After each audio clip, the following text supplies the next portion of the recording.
das consequências de Jesus e passar por esse processo de amadurecimento.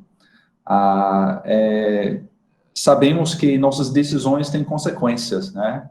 Alguns mais sérios do que outros, né? Mas todos têm. E essa, assim, nossa decisão de seguir Cristo talvez tenha as consequências mais importantes, mais sérias, mais graves na nossa vida, né? Estava lembrado de como nossa vida é afetada por essa decisão ao longo dessa semana, porque eu não sei se você acompanha a política americana, né? Mas estamos chegando perto da data da eleição.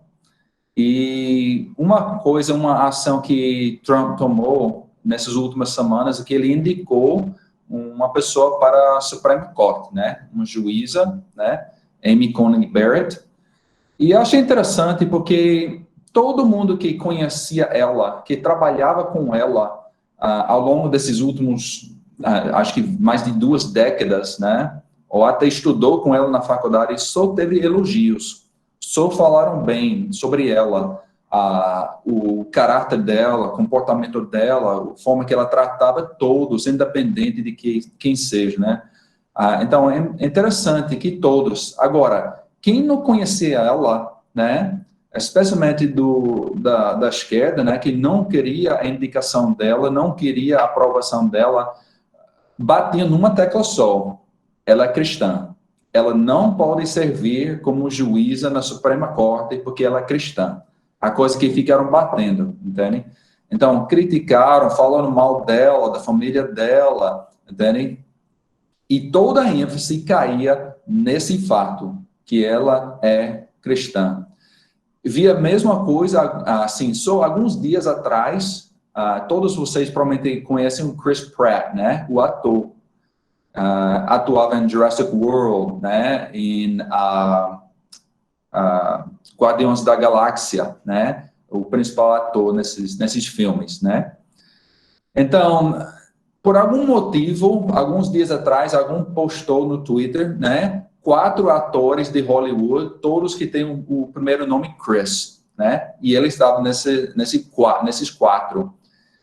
Aí, e a frase foi: um deles tem que sair. Quem é? Né?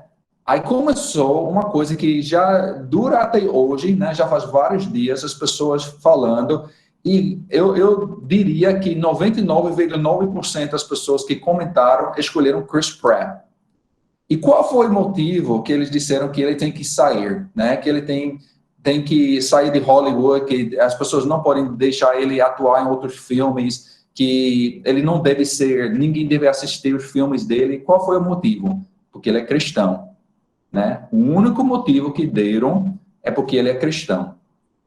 Então, a gente sabe, talvez você não tenha passado por algo semelhante, né? Ou, com certeza, não ao mesmo nível, né? Mas se você é um cristão, se de fato você vive sua fé, se de fato você procura transmitir às pessoas, deixa transparecer a sua fé, e se você está em Cristo há muito tempo, provavelmente você já tem passado por algo, né, alguma pessoa criticando ou reclamando de sua fé, né? Eu sei que todos nós, quando nós entramos em Cristo, nós temos que passar por um processo de transformação, de mudanças em nossa vida. Acho que a primeira coisa que a gente faz, a gente abandona, deixa hábitos pecaminosos, né? Não podemos continuar com aqueles atos, né? Isso é uma coisa que Paulo fala, a Bíblia fala muito, que é necessário deixar para trás esses hábitos. Mas fora disso, né? Eu sei que na minha própria vida, quando eu me tornei cristão, tinha muitos amigos que eram do mundo, com quem eu saía, farreava, né? Fazia muitas coisas que não devia, que não entendiam. E, de fato, muitos desses amigos deixaram de ser amigos, e outros, né, tantos, até chegaram a criticar, a falar mal, né, abusar, né, e falar muitas coisas negativas a meu respeito, porque eu tinha me tornado cristão. E ao longo do tempo, né, tenho enfrentado outros momentos em que eu fui ridicularizado, fui criticado. Até teve uma pessoa uma vez que queria brigar comigo, fisicamente, entrar numa briga porque soube que era cristão, entende? Não é comum, entende? Mas faz parte, né, da vida do cristão, né? Agora, tudo isso que eu passei é muito pouco comparado com outras pessoas. Conheço irmãos que perderam o emprego, foram expulsos de sua casa, sofreram muito no emprego, né? Foram prejudicados, né? Deixados, assim, talvez promoções não foram dados, né? Ou aumentos não foram dados por causa do fato que era cristão, né? Então, essas coisas acontecem, faz parte de nossa vida com Cristo. Então, eu queria falar um pouco sobre essas consequências mais detalhadamente, né? Quando nós nos tornamos discípulos, seguidores de Jesus, né? Como foi falado na semana passada, o ponto de partida é a abnegação, né? Jesus diz que temos que negar a nós mesmos. Temos que tomar a nossa cruz. Um cruz, né? Hoje em dia ouvimos pessoas falando que é minha cruz, em termos de coisas que incomodam, né? Tem que cuidar da minha sogra doente, né? Tem que suportar meu filho rebelde. Então, essas são assim as cruzes que as pessoas carregam, né? Mas precisamos entender que na época que Jesus falou isso, né, a cruz era o símbolo de uma morte terrível e cruel. Não era apenas um incômodozinho, né? Era uma coisa de tortura, entende? De sofrimento, de morte angustiante. Então, quando Jesus fala que nós precisamos negar nós mesmos, carregar nossa cruz, ele está falando de morte, não de incômodo, né? E essa morte do eu, né? Da minha vontade, dos meus desejos, do meu rumo, de decidir por mim mesmo. E agora, a partir de agora, eu sou discípulo, eu sou seguidor de Jesus, entende? Então, o que isso implica se eu sou seguidor de Jesus, né?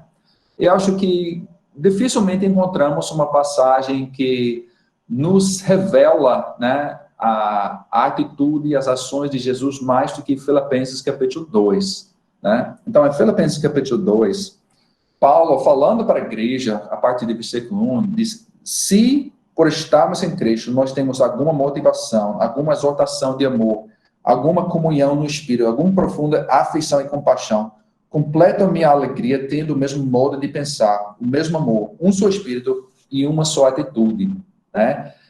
Então, Paulo está chamando a igreja, né, a ter o mesmo pensamento, né, a mesma atitude, de se unir nesse aspecto. Qual é a atitude que deve ser visto, que deve ser prevalecer em cada irmão e em conjunto, né? Diz, não, nada façam por ambição egoísta ou por vaidade, né? Mas humildemente considerem os outros superiores a si mesmo. Né? Foi tocado semana passada, no final vou falar um pouco mais sobre isso, né? Como a questão de amar o próximo como a si mesmo, né? Então, essa questão de considerar os outros superiores a si mesmo, o que significa? Que a gente se anula completamente, que a gente não tem mais valor, entende? Que a gente não precisa pensar em nossas necessidades.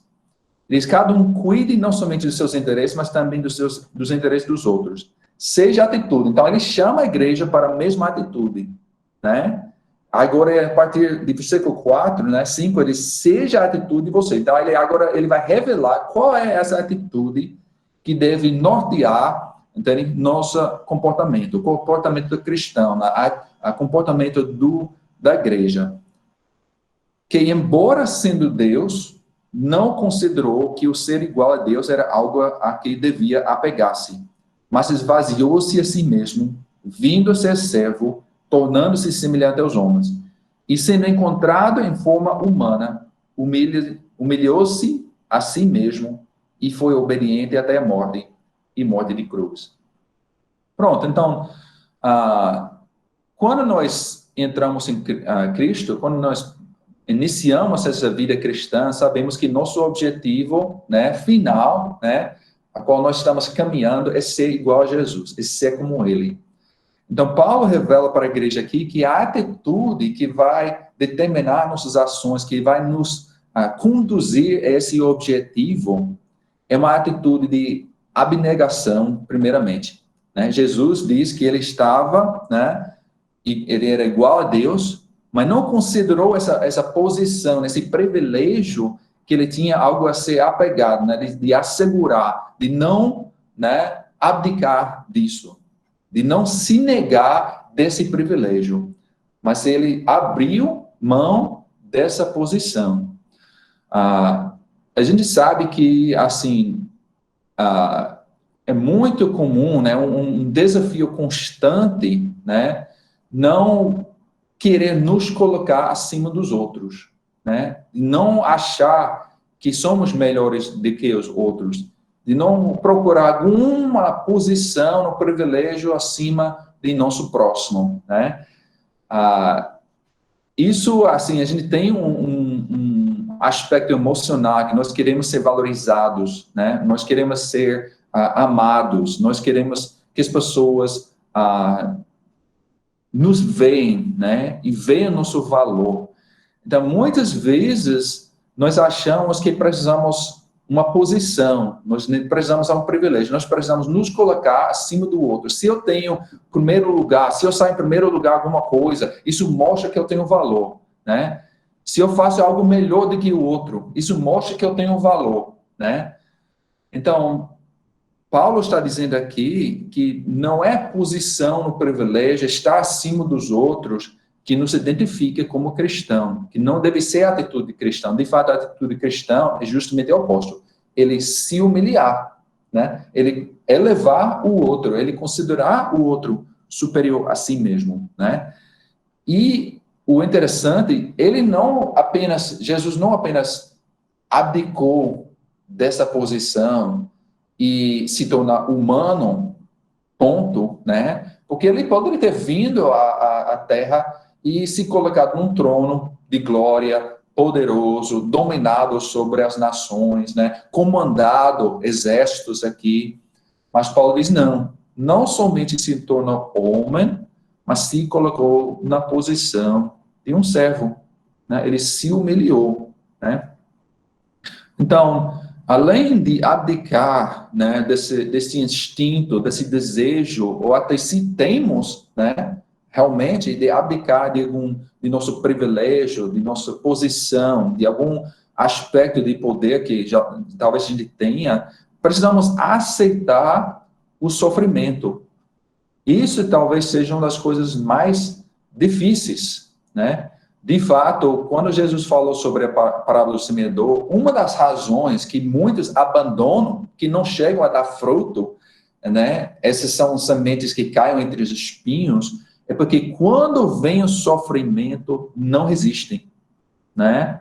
Não resistem, não conseguem suportar, aguentar. Foi justamente a mensagem que o autor de Hebreus, né, quando enviou essa mensagem para a igreja, era uma igreja que estava sofrendo, estava sendo perseguido, né? De fato, em Hebreus capítulo 10, o autor diz que os soldados entravam nas suas casas e levavam seus pertences, né? Derrubavam, destruíam suas casas, levavam essas pessoas presas. Então, eles estavam sofrendo fisicamente, mas diz que esses cristãos aceitaram alegremente. Como que alguém, assim, uma pessoa doida, né, fica aceitando o sofrimento com alegria? Diz, não. Eles conseguiam aceitar, né, suportar e aceitar esse sofrimento, diz porque eles entenderam que eles tinham um lar, né, melhor, que não pertencia a esse mundo. E essa é a nossa motivação, né? Quando nós caminhamos na direção de Cristo, quando nós passamos por esse processo de amadurecimento, então, certamente vai haver sofrimento, né? Existe o sofrimento da abnegação, nós deixamos, né, certas coisas na nossa vida, deixamos não somente pecado, mas às vezes até privilégios, né? Nós deixamos, então há uma perda, mas além disso, nós aceitamos o sofrimento que vem em nome de Jesus, né? Então, isso faz parte desse processo de aprender a conviver, a aceitar, a lidar com o sofrimento, seja palavras, seja ações, né? Seja até fisicamente.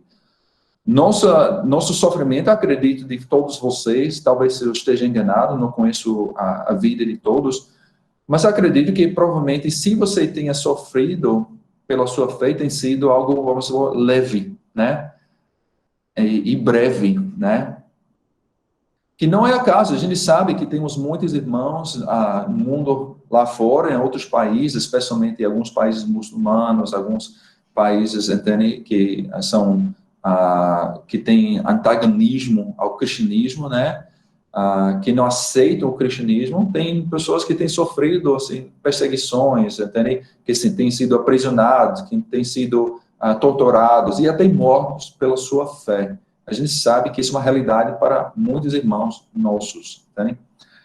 Mas a gente precisa ver que não começou com essas pessoas nem conosco. Foi o próprio Jesus que trilhou esse caminho e mostrou como devemos viver, né, para agradar a Deus. Não somente isso, né, diz que, e sendo encontrado em forma humana, humilhou-se a si mesmo e foi obediente até a morte. Entende? Até onde vai nossa obediência, né? Até onde estamos prontos a obedecer à vontade de Deus, né? Diz que Jesus... William, sim, deixa eu só fazer uma pergunta, porque assim, você está falando assim, questão de sofrimento, e está sim, trazendo, de certa forma, uma visão espiritual, né? O sofrimento, aquele sofrimento que a gente sofre, perseguição por ser cristão. sim. Não sei se é nessa linha de pensamento, mas como é que eu, Rodolfo, posso, assim, estar vinculado nesse processo de sofrimento, assim, poxa, eu estou sofrendo, e entender que aquele sofrimento é leve, passageiro, momentâneo, assim, na minha vida cotidiana mesmo, no meu dia a dia como cristão. Não necessariamente, assim, sofrer perseguição, não necessariamente, mas, sei lá, um sofrimento de perder um ente querido, ou uma tristeza de um desemprego, não sei. Como é que eu posso ter essa maturidade de entender esse processo do sofrimento? Como é que eu posso abrir minha mente para entender isso, assim, e não me desanimar, não ficar triste com essas coisas? Certo. Bem, existem várias, vamos dizer, fontes do sofrimento, né? Eu estou focando numa só, né? Que é o fato de que somos cristãos, né? Que é nossa fé, pela vivência de nossa fé. Mas a realidade é que sofremos por vários motivos, né? A Bíblia cita, existem questões de doença, né? Que não é culpa de ninguém, né? Existe a questão da própria natureza, assim, de nós mesmos, nosso corpo, do mundo que a gente vive, né? A gente, né, vive num mundo frágil, né? Onde há muitas tragédias, muitos problemas, muitos sofrimentos, entende? A gente sofre também pelo comportamento dos outros, né? Às vezes o pecado do outro nos atinge, né? Ou o erro, vamos dizer, o erro dos outros, né? Alguém pode estar bêbado, dirigindo o carro e bater em nós, né? A gente sofre uma lesão, né? Então, existem várias fontes que trazem o sofrimento à nossa vida, entende? E como é que o cristão vai lidar com esse sofrimento? Como é que ele vai suportar esse sofrimento? Entende? Bem, acho que primeiramente ele precisa, pode parecer muito, assim, talvez fácil demais, mas olhar para Jesus, né? Porque quando eu digo que Jesus sofreu, ele sofreu como filho de Deus pela a verdade que ele ensinou, né? Pela forma que ele viveu, mas ele também sofreu, né? Por ser um ser humano, né? Então, a gente precisa entender que também ele sofreu, né? Acho que a Bíblia fala da importância de entender o mundo como algo que vai terminar, né? Que é uma coisa que, onde há o pecado, o mundo está caminhando, né? Está gemendo, até Paulo diz, está gemendo a sua libertação das fragilidades, desse sofrimento. Acho que também o próprio a igreja, né, pode ajudar também. Precisamos de apoio, do conforto, né? Paulo disse, com conforto que você recebe, conforta os outros, né? Então, se eu passei por um problema, eu sei como é sofrer aqui, passar por aquilo, e eu recebi algum conforto, eu consegui superar, entende? Então, me cabe também olhar para os outros passando pelo mesmo sofrimento e estender a mão, né? Dar uma palavra de conforto, de ajudar na medida do possível, entende? Por isso existe a igreja, né? Mas eu acho que acima de tudo, né? Olhar para Jesus, né? Porque isso é uma coisa, acho importante. Quando nós entramos em Jesus, né? Quando nós tomamos essa decisão, quando você começou a ouvir o Evangelho, começou a ouvir sobre Jesus, começou a pensar em se tornar cristão, entende? Qual era a mensagem que você ouvia, né? Qual era a sua visão da vida cristã? O que você esperava? Porque acredito que hoje em dia nós às vezes falhamos, né? Quando nós passamos a ideia de que ao entrar em Cristo tudo vai ser mil maravilhas, vai ser uma beleza, entende? Vai ser uma vida de conforto, uma vida de bênção, uma vida de muita alegria, entende? Tudo vai bem, entende? Uma coisa que me preocupa muito é que existe essa percepção, né? E às vezes a pessoa nem percebe que tem, né? Às vezes é bem sutil. Por exemplo, eu não sei quantas vezes, sinceramente, eu ouço isso com grande frequência, entende? Muito. Irmãos falam esse tipo de linha de pensamento, mostram essa linha de pensamento muito.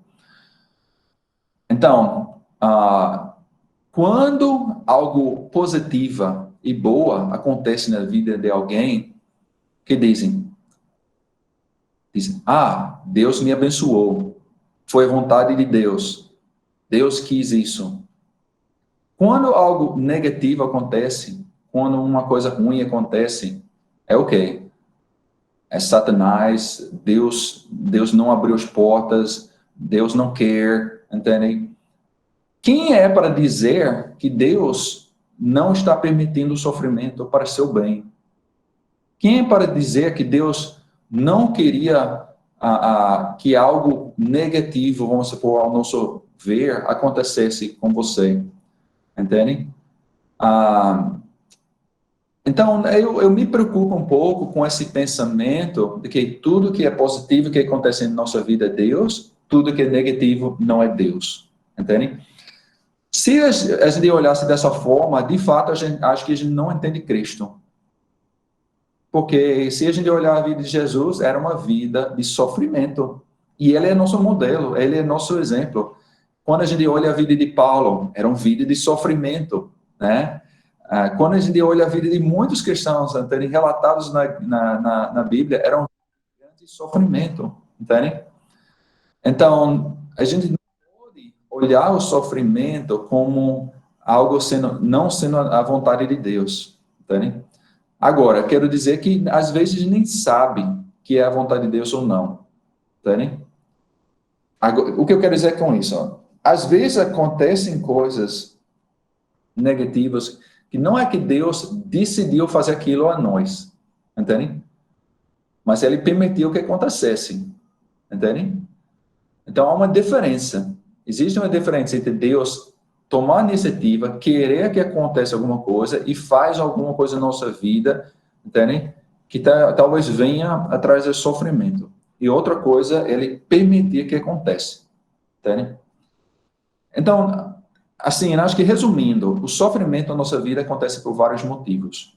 Nunca Jesus prometeu uma vida livre de sofrimento. De fato, ao longo de todas as epístolas, né, quando Paulo e outros autores escreviam às igrejas, né, eles falam sobre sofrimento, né, de várias formas, e a resposta é olhar para Jesus, confiar nele e lembrar que essa vida é passageira, entende?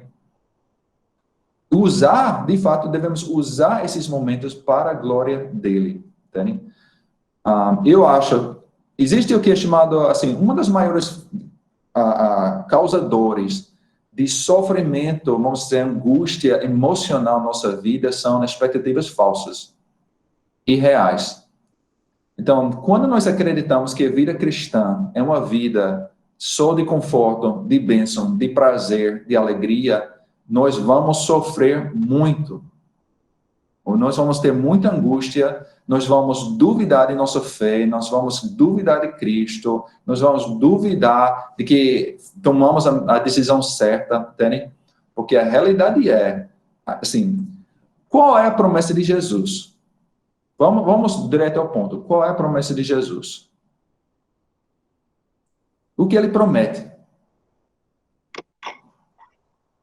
Eu diria a vida eterna, O que ele promete a nós? Eu diria a vida eterna. Isso, pronto. Vida eterna. Ponto final. Vida eterna. Entendem? Salvação. A vida com ele. Ponto final. Se você, vamos supor, você pode relatar muitos bens na sua vida. Eu recebi isso, recebi outra coisa. Não, na minha vida tem isso, tem aquilo. Parabéns. Mas se você nunca recebesse nada, absolutamente nada, além da vida eterna, você recebeu a garantia da vida eterna e nada mais, você estava sofrendo, assim, vamos supor, você é casado, seu cônjuge abandonou você, sua família abandonou você, entende? Seus amigos abandonaram você, você está sofrendo fisicamente, você está sofrendo perseguição, você tem uma doença degenerativa que está, sempre está no hospital, certo? Sua vida realmente é um sofrimento, angústia total, dia após dia após dia, certo? Pode acontecer, mas sabe uma coisa, entendem? Não muda nada, entendem?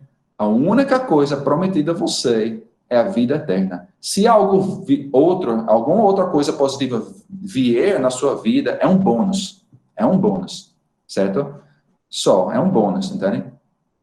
Agora, eu acho que todos nós podemos relatar muitos bênçãos, né? Podemos relatar muitos bênçãos. Graças a Deus temos, né?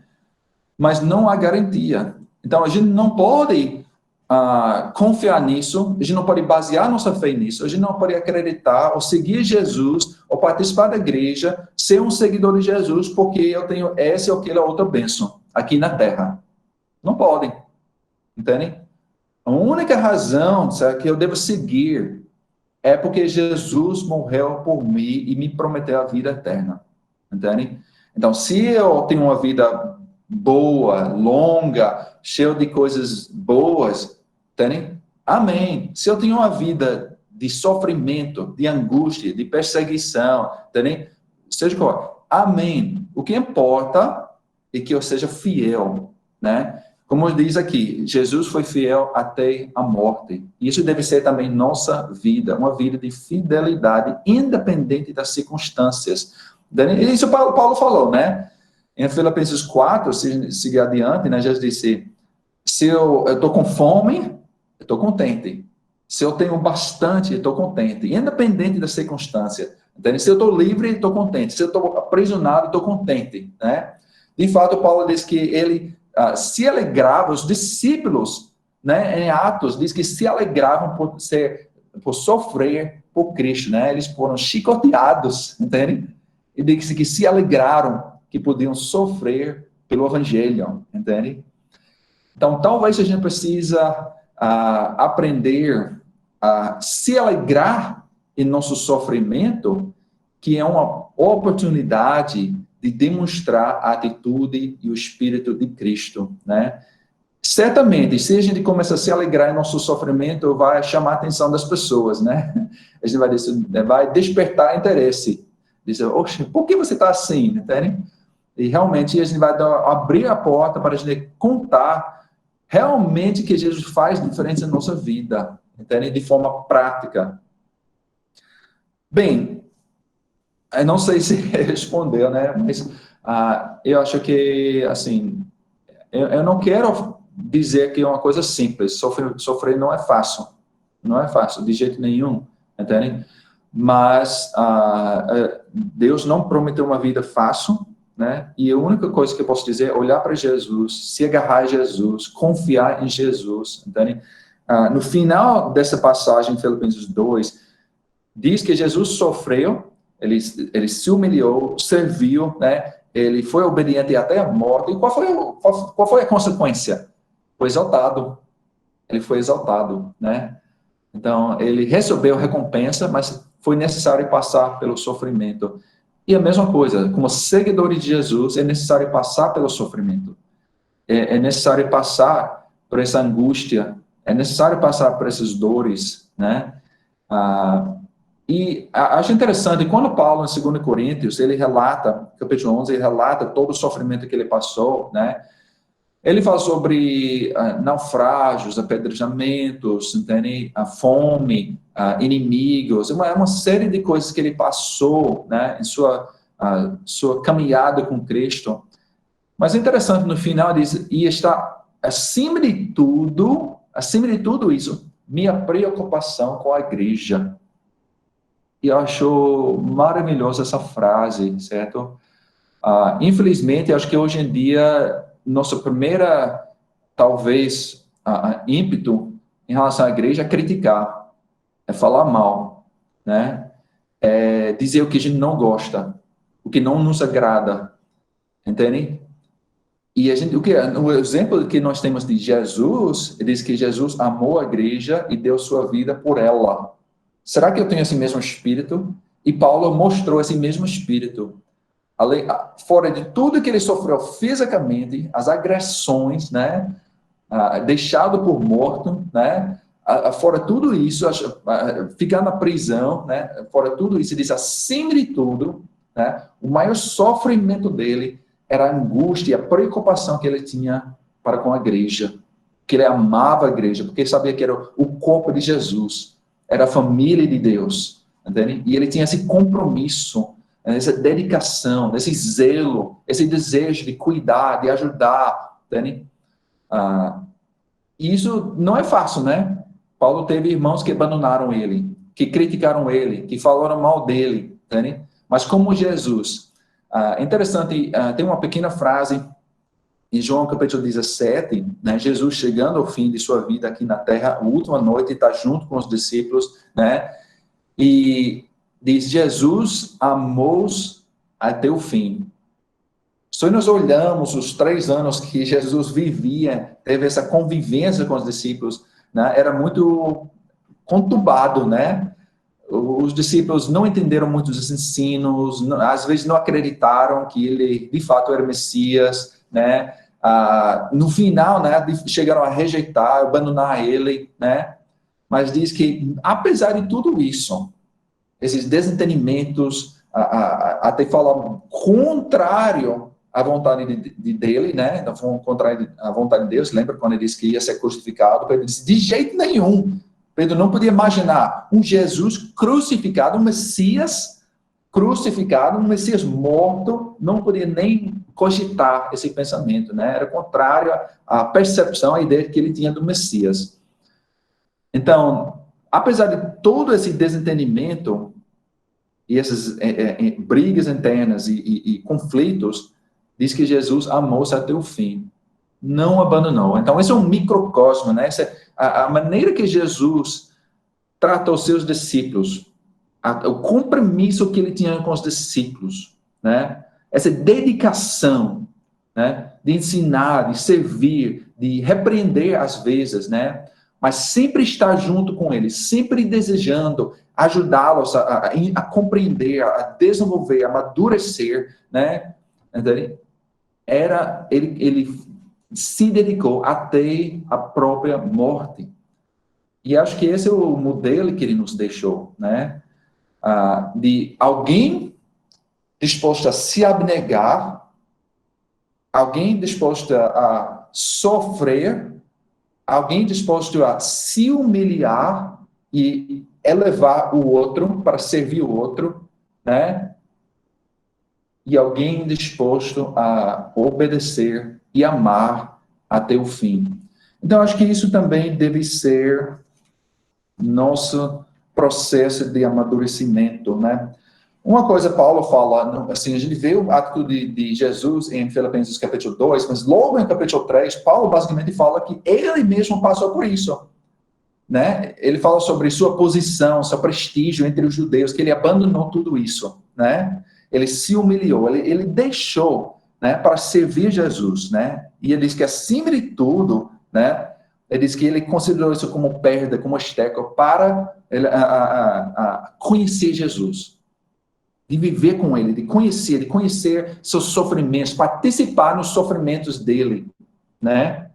De conhecer o poder da ressurreição, esse poder transformador que muda nosso ser, né? Nós fomos, renascemos e a Bíblia diz que nós adquirimos a natureza divina, a natureza de Deus. E precisamos aprender a viver essa natureza, não a natureza do velho homem, mas a natureza de Deus. Então, Paulo diz o quê? Não que eu já tenha obtido tudo isso, né? O alvo é Cristo, mas eu não tenho obtido ainda, não tenho chegado ainda. Não que eu tenha obtido tudo isso ou tenha sido aperfeiçoado, mas prossigo. Prossigo para alcançá-lo, né? Prossigo para o alvo. Então, esse deve ser nossa mesma atitude, né? Bem, eu sei que meu alvo é Jesus, ter essa mesma atitude, a atitude de abnegação total, né? Nada nesse mundo vale mais do que Cristo. Nada, né? Eu devo ter essa mesma atitude de me humilhar, né, e considerar os outros superiores.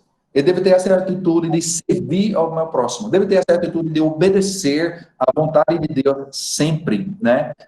E estou caminhando nessa direção. Não cheguei ainda, não tenho essa perfeição, mas estou caminhando, né? Tem uma palavra, irmão? William, é só assim para a gente encerrar, porque 12h27 já, mas se você quiser concluir o pensamento, aí para não fechar. Você é muito sábio e a gente fica só entretido. Quando eu vi, rapaz, já são 12h25 já, 12h28, enfim, mas... Olha, quando alguém cair alguns andares e morrer, eu paro, tá bom? Lá para meia-noite, né? Lá para meia-noite, né? Aí você conclui o pensamento para a gente encerrar na hora, tá bom? Pronto. Irmãos, eu quero deixá-los com esse pensamento. Foi perguntado na semana passada sobre a questão, né? Eu disse no início que ia voltar para essa questão, de que a vida do cristão é uma vida, ele morreu para si, né? Paulo disse, foi crucificado com Cristo. Não sou eu que vivo, mas Cristo que vive em mim. Entende? Então, essa é a nossa vida. Cristo é a nossa vida. Eu não existo mais. Eu não tenho mais controle, domínio, comando da minha vida. Quem comanda agora é Jesus, né? E, então, podemos resumir como Jesus fez toda a lei em 2 mandamentos: amar a Deus e amar o próximo. Mas diz que amar o próximo como si mesmo. E foi levantada essa pergunta: o que significa, né, essa questão de amar a si mesmo? Como que isso é compatível com amar o próximo? Como é compatível com abnegar-se, né? Negar-se, né? Como é que eu posso me amar e ainda me negar? Então, acho interessante, voltando para João capítulo 17, né, essa última noite que Jesus esteve aqui na terra, e junto com os discípulos. Eu já falei de uma frase, vou falar de outra, né? A gente sabe que foi naquele momento que Jesus fez um ato, né, um ato que era um tarefa, um trabalho de um escravo, né? Jesus se humilhou até, assim, a posição mais baixa que existia aqui na terra, entendem? Não existia lugar mais baixo para ele descer, né? Então a pergunta é, como é que ele podia fazer isso? Ele era o Senhor, ele era o Messias, né? Esses eram discípulos, seguidores dele, ele era o mestre. Então como que ele agora vai se humilhar, fazer o trabalho de escravo e lava os pés de seus próprios seguidores? Então, em João capítulo 17, diz que Jesus sabia de onde vinha e para onde ia. Às vezes a gente passa por cima disso, mas eu acho que isso é fundamental para a vida cristã. Como que Jesus foi capaz de fazer o trabalho de um escravo. E assim, ele não fez isso para chamar atenção, dizer, olha o que eu fiz, entende? Assim, eu sou uma pessoa grandiosa, eu sou maravilhoso, né? Entende? Não foi isso, entende? Ele fez por amor, né? Como um exemplo, né? E um modelo que todo cristão deve seguir. Por que essa frase é tão importante? Por quê? Jesus foi capaz de fazer isso porque ele entendia e estava convicto de sua identidade e seu destino. Se eu tenho completa e total convicção da minha identidade e do meu destino, eu posso fazer qualquer coisa por Deus. Eu posso me humilhar o máximo. Por quê? Porque não dependo mais do que os outros pensam de mim. Não dependo mais da forma que as pessoas me tratam. Não dependo mais da visão que as pessoas ao meu redor têm de mim. Entende? Porque minha identidade é selada. Já existe. Deus disse, eu sou filho dele. Meu destino já é determinado. Né? Eu vou para o céu. Então, o que acontece aqui no mundo, se eu preciso me humilhar e fazer serviço de escravo, isso não importa, isso não muda a minha identidade. Eu continuo filho de Deus. Isso não muda meu destino. Eu continuo caminhando para o céu. De fato, fazer isso é um reflexo, né? Me humilhar e servir o outro e fazer o trabalho de Deus é um reflexo da minha identidade e meu destino, que eu tenho essa convicção. Porque se eu não tivesse, eu iria me preocupar com o que os outros pensam de mim. Eu iria me preocupar com a mim mesmo acima dos outros.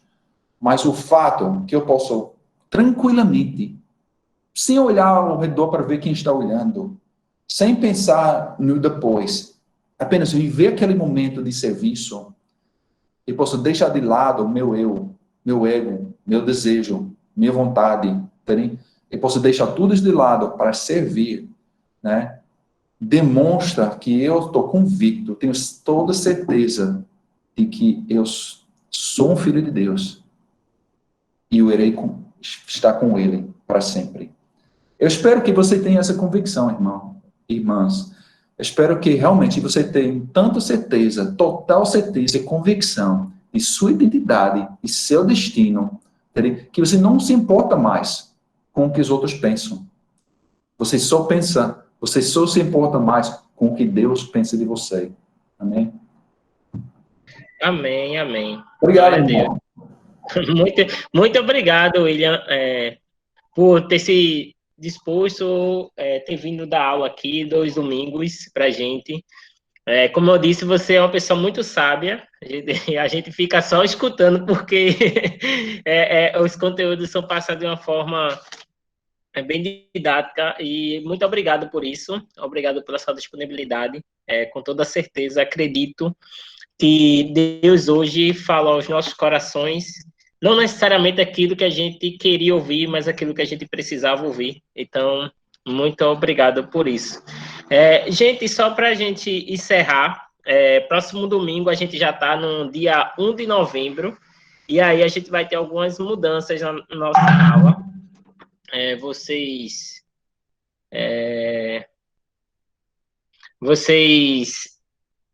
devem saber, mas só reforçando e repetindo o nosso aviso.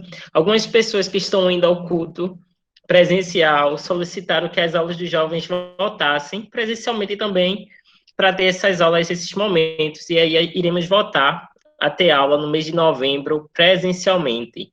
Então, as aulas do Cá Entre Nós, que a gente está acostumado a ter nos domingos, a gente vai ter presencialmente nos domingos, lá no horário da aula, 9h30, no prédio.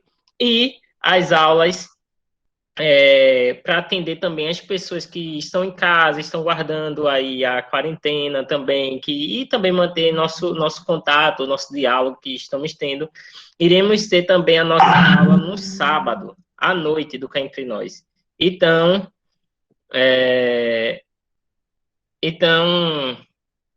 estamos aí, as aulas de novembro funcionará da seguinte maneira: do Cá Entre Nós, tá? Nos sábados à noite, 7 horas da noite, teremos a nossa aula virtual para atender as pessoas que estão nesse período, que estão guardando, que também tem visitantes que acabam vindo também. E no domingo de manhã teremos aula presencial. Tá bom? Alguém tem alguma dúvida sobre isso? Ninguém? Então, eu acho que não. E o William, já aproveitando você por aqui no meio da gente, já deixo o convite para você, tá? Voltar a dar aula para a gente nos sábados aí à noite. Se você tiver disponibilidade, 7 horas da noite, a gente pode fazer um convite mais formal, explicar o tema, o que é que a gente está pensando. Então, a gente já faz o convite já na maior cara de pau mesmo, para todo mundo. Então, se quiser, se tiver disponibilidade para isso, estamos já convidando também, tá? Pronto, é só marcar, estarei lá. Beleza, ótimo. Então, meu povo, vamos lá almoçar, né? 12h35 já. Hoje o culto começou tarde, aí atrasou a nossa aula aqui virtual, mas fiquem com Deus. Qualquer dúvida, perguntem. Um abração, tá, para vocês. Tchau, tchau. Cheiro.